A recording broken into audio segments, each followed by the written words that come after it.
up as young Catholics, we tend to hear a lot about ancient saints, old and unattainable, involved in martyrdom and burning at the stake.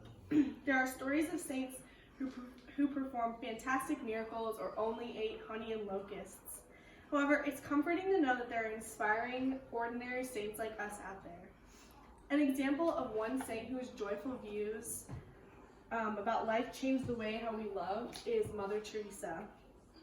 No matter what your religion is, who you believe in, we all know and love the image of this wrinkly little saint wearing her blue and white habit. She's absolutely adorable, and her views of the way us as Catholics are to live out the word of Christ can bring anyone to tears.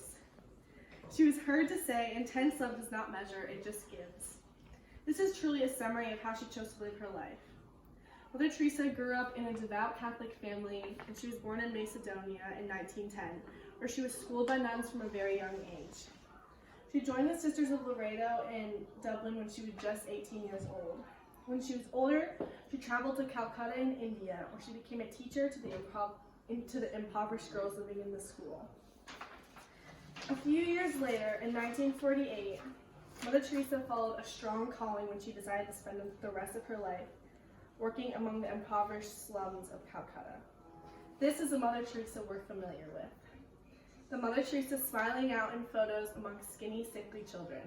The Mother Teresa who had donned her blue and white and stepped out into the most dangerous part of the city, her only goal to help the unwanted, the unloved, and the uncared for.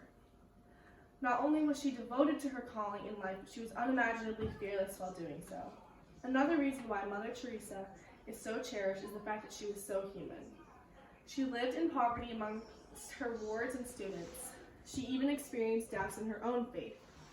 She wrote in a letter to a friend, Where is my faith? Even deep down, right in there is nothing but emptiness and darkness. My God, how painful is this unknown pain.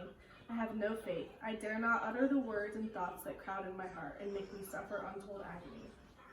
In a time in our lives when we are constantly challenged in our faith, it is encouraging to hear that a saint like Mother Teresa had her own doubts as well. She continued to serve God when she founded the Missionaries of Charity in 1950, which was a home for the sick and the poor. Through the next 20 years, her missionary work took the world by storm. Leper colonies were founded, orphanages, hospitals, and nursing homes were all established. In 1985, Mother Teresa also opened up a home for those infected with HIV and AIDS in America. And that was at a time when it was really bad. After 87 years of life serving God and loving the forgotten with her whole heart, Mother Teresa died in 1997. She was canonized St. Teresa of Calcutta by Pope John Paul II in 2003. It's incredible how much love was packed into such a small, slight woman. Mother Teresa is an example of how to live out our calling in life to the absolute fullest, and to give your all to what you are called to do. She became a light to us in terms of providing examples of how love can change the world. In following her pure example, we begin to love the way she did. We can begin to love the way she did. Maybe we don't throw all of our belongings away. Maybe we don't live amongst the sick, but the least we can do is love unconditionally. In the words of Mother Teresa herself, yesterday is gone, tomorrow has not yet come. We have only today. Let us begin.